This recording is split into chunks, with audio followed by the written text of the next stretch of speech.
Ey Scofield Şovatlandiya Money Productions. Bir bilen başlamaydı meni indi yaşım.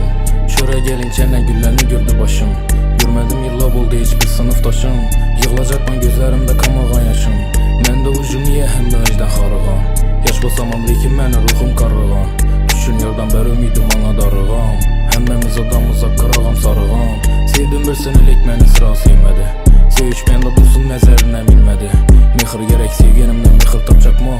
Kollarından tutup buna yüzük takacakmam. Maqtan adam nersi yok muhsallarım.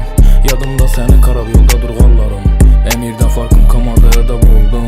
Dinamam ben işimde gedab oldum. Cennete düşesin bazı yok biletim. Koyan yılını özün için özün bul yetim. Gerek miydin oğa gerek gözü karındaş.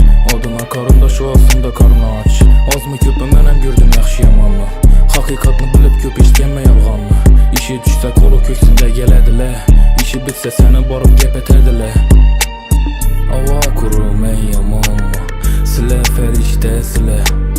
Vicdanı kıyın almıydın. Hemen menfet beresile. Canıma değdi dünyanın işleri. Özüm işim kalıp birini teşvişleri. Özüm için özüm yaşayacakman.